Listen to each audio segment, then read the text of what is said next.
آج یہاں کوئی کسی کے کام نہیں آئے گا. ہم 500 سال سے حساب کے لیے یہاں کھڑے ہیں. ہمیں کچھ نہیں معلوم ہمارا کیا ہوگا. ہم جہنم والے ہیں یا جنت میں جائیں گے. اے اللہ بے شک ہم کو جہنم میں ڈال دے مگر حساب شروع کر. اے بدبخت چل اپنے رب کے سامنے. کاش مجھے یہ اعمال نامہ نہ دیا جاتا. وائس آواز کی دنیا کا سفر.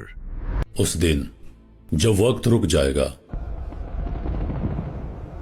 جب زمین اپنی یادداشتیں اگل دے گی، جب آسمان کا سکوت ٹوٹ جائے گا اور جب انسان پہلی بار مکمل طور پر بے بس کھڑا ہوگا. آج یہاں کوئی کسی کے کام نہیں آئے گا. یہاں سب کو اپنی فکر ہے. نہ اس کے پاس کوئی دلیل ہوگی، نہ کوئی سہارا، نہ کوئی راستہ فرار. کاش اللہ نے مجھے دنیا میں مٹی پیدا کیا ہوتا تو آج حساب کے لیے یہاں نہ ہوتا. اس دن انسان کو پہلی بار یہ احساس ہوگا کہ وہ دنیا میں جتنا بھی طاقتور، جتنا بھی با اختیار، جتنا بھی آزاد نظر آتا تھا، حقیقت میں وہ ہمیشہ سے اللہ کے سامنے ایک محتاج مخلوق تھا. لوگ ایک دوسرے کے بالکل قریب ہیں مگر کوئی کسی کو دیکھ نہیں رہا. ہم 500 سال سے حساب کے لیے یہاں کھڑے ہیں مگر اب تک حساب شروع نہیں ہوا. ہر آنکھ میں خوف جمع ہوا ہے، ہر دل تیزی سے دھڑک رہا ہے، ہر سانس بھاری لگ رہی ہے، کیونکہ سب جانتے ہیں کہ یہ وہ مقام ہے جہاں سے واپسی ممکن نہیں. اے اللہ بے شک ہم کو جہنم میں ڈال دے مگر حساب شروع کر. ہم سے اور نہیں سہا جاتا. یہ وہ جگہ ہے جہاں صرف حساب ہوگا اور صرف سچ بولا جائے گا. حساب کب شروع ہوگا؟ صدیاں گزر گئے، نہ کوئی فیصلہ نہ کوئی اعلان. پسینہ جسموں سے ٹپک رہا ہے، کسی کا ٹخنوں تک، کسی کا گھٹنوں تک، کسی کا سینے تک اور کسی کا گلا بھی اس میں ڈوبا ہوا ہے. مگر اس عالم میں نہ کوئی بیٹھ سکتا ہے نہ رک سکتا ہے، کیونکہ اللہ کے مقرر کردہ فرشتے خاموشی سے صفوں کے کنارے کھڑے ہیں اور ان کی خاموشی انسان کے لیے چیخ سے زیادہ خوفناک ہے. آگے بڑھو، یہاں کسی کو فریاد کرنے کی اجازت نہیں ہے.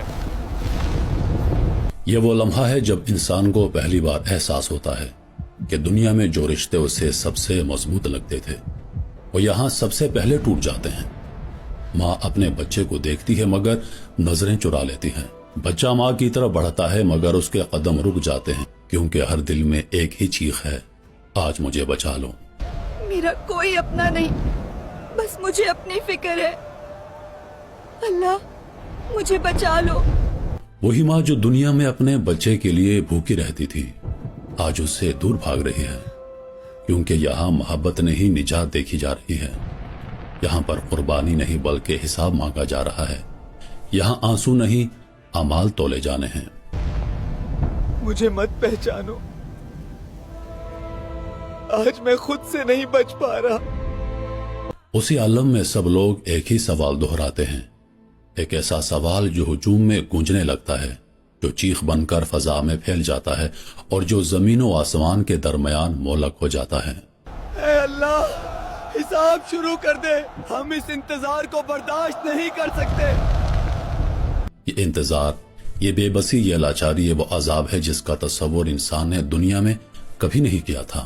500 سال گزر جاتے ہیں مگر نہ کوئی فیصلہ، نہ کوئی اعلان، نہ کوئی آواز، اور اس خاموشی میں انسان ٹوٹنے لگتا ہے. کیا کوئی ہے جو اللہ سے بات کر سکے؟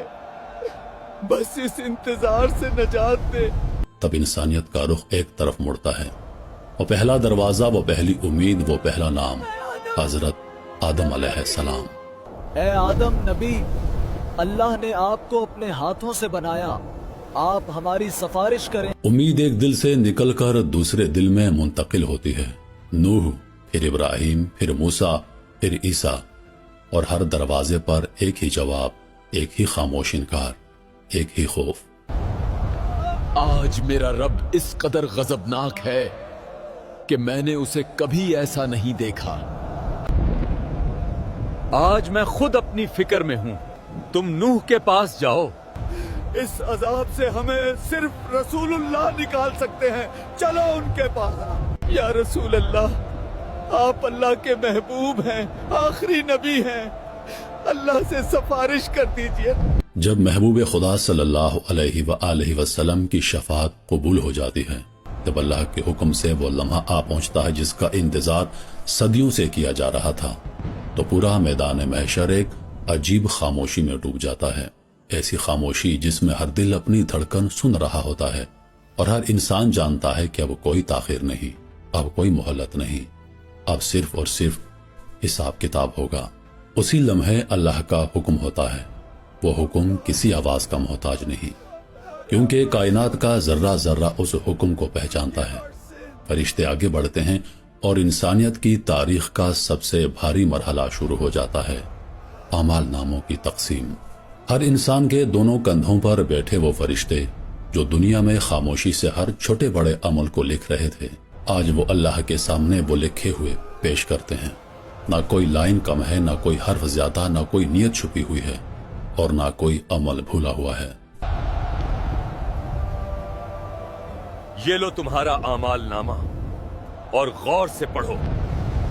नेक बंदे को उसका अमाल नामा दाएं हाथ में दिया जाता है। जैसे ही वो किताब खोलता है, उसकी आंखों में हैरत और खुशी एक साथ उतरती है, क्योंकि वो देखता है कि वहां वो नेकियां भी लिखी हुई हैं जो वो भूल चुका था। वो आंसू भी दर्ज हैं जो उसने तन्हाई में बहाए थे। वो नेक नियतें भी लिखी हुई हैं जो दुनिया में किसी ने ना देखी थी। वो अपने अमाल नामे को बुलंद करके दिखाता है। ऐ लोगो, मैं कामयाब हो गया। मेरा आमाल नामा सीधे हाथ में मुझे दिया गया।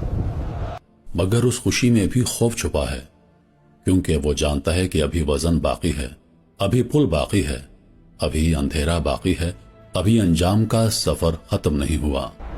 ऐ बदबख्त, अपना बायां हाथ आगे करो और अपना आमाल नामा पकड़ो।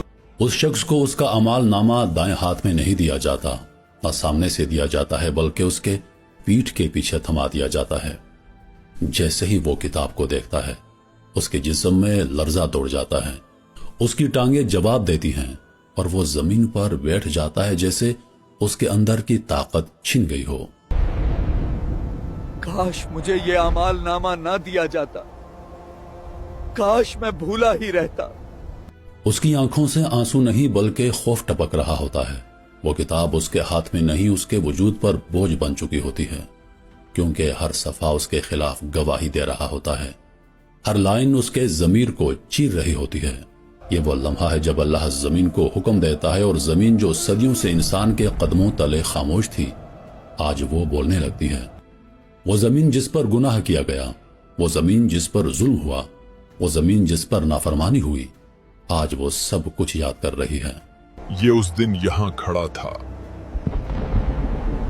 ये उस वक्त नाफरमानी में मुब्तला था। जमीन की गवाही के बाद उस शख्स के दिल में इत्मीनान नहीं आता। वो अब भी इनकार करता है, क्योंकि इंसान का नफ्स आखिरी लम्हे तक खुद को बचाने की कोशिश करता है। तब अल्लाह तबारक व तआला उससे एक सवाल करता है, एक ऐसा सवाल जिसके बाद इनकार का कोई रास्ता बाकी नहीं रहता। अल्लाह पाक फरमाता है, अगर तुम्हारे आजाद तुम्हारे खिलाफ गवाही दें तो क्या तुम मान लोगे? गुनाहगार इंसान कमजोर आवाज में हाँ रब मैं मान लूंगा। उसी लम्हे उसकी जबान खामोश कर दी जाती है और वो आजाद जो दुनिया में गुनाह के आला थे, आज उसके सच के गवाह बन जाते हैं। ऐ अल्लाह, हम गवाह हैं, इस इंसान ने ये सारे गुनाह किए ना। हाथ बोलते हैं, पांव बोलते हैं, आंखें बोलती हैं, कान बोलते हैं और हर उज़्व बताता है कि उसने किस लम्हे क्या क्या किया। ये वो मकाम है जहां इंसान मुकम्मल तौर पर टूट जाता है, क्योंकि अब उसके पास ना कोई दलील है, ना इनकार, ना कोई बहाना और ना कोई पना। अब सिर्फ फैसला बाकी रह जाता है। मुसलमान एक तरफ, काफिर और मुनकिर दूसरी तरफ कर दिए जाते हैं। जिन्होंने दुनिया में अल्लाह के साथ किसी को शरीक किया, वो अलग हो जाएं। फरिश्ते आगे बढ़ते हैं, जंजीरें लाई जाती हैं और वो हाथ जो दुनिया में ताकतवर थे आज बांधे जा रहे हैं। फिर वो लम्हा आता है जब उन्हें जहन्नुम की तरफ धकेला जाता है। चीखें, फरियादें, गिड़गिड़ाहट, मगर कोई सुनने वाला नहीं, क्योंकि फैसला हो चुका है। अब बाकी रह गए मुसलमान, इनमें नेक भी हैं, इनमें गुनाहगार भी हैं, इनमें मुनाफिक भी हैं, और इनके लिए एक और मरहला शुरू होने वाला है। जब काफिरों और मुनकरों का फैसला मुकम्मल हो जाता है, जब जहन्नुम की तरफ घसीटे जाने की चीखें मैदान महशर की फजा में तहलील हो जाती हैं, तब एक लम्हे के लिए खामोशी छा जाती है। ऐसी खामोशी जिसमें उम्मीद और खौफ एक दूसरे के साथ सांस ले रहे होते हैं, और उसी लम्हे मुसलमानों के दरमियान एक सरगोशी फैलती है, एक सवाल, एक लरजता हुआ सवाल। हमें कुछ नहीं मालूम, हमारा क्या होगा? हम जहन्नम वाले हैं या जन्नत में जाएंगे? अल्लाह ताला सबसे पहले एक ऐसा फैसला सुनाता है जो रहमत की इंतहा है, एक ऐसा ऐलान जो मैदान महशर में रोशनी की पहली किरण बनकर उतरता है।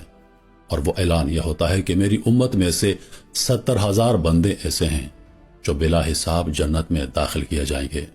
उनसे ना सवाल होगा, ना उनके अमाल तोले जाएंगे, क्योंकि उन्होंने दुनिया में अपने रब पर ऐसा मुकम्मल भरोसा किया था कि उनके दिल शक, खौफ और तोहमात से पाक थे। अल्लाह ताला फरमाता है, मेरे वो बंदे जिन्होंने मुझ पर मुकम्मल यकीन रखा, उन्हें बिला हिसाब जन्नत में दाखिल कर दिया जाए। फरिश्ते उन खुश नसीब लोगों को सफ़ों से अलग करते हैं। उनके चेहरे रोशन हैं, उनके कदम हल्के हैं, और उनकी आंखों में सुकून है जो दुनिया में कभी नसीब नहीं हुआ। वो पीछे मुड़कर नहीं देखते, क्योंकि जिनके लिए जन्नत लिखी जा चुकी है वो माजी की तरफ नहीं देखते। लेकिन अक्सरियत वहीं रह जाती है, क्योंकि अब हिसाब का दूसरा मरहला शुरू होने वाला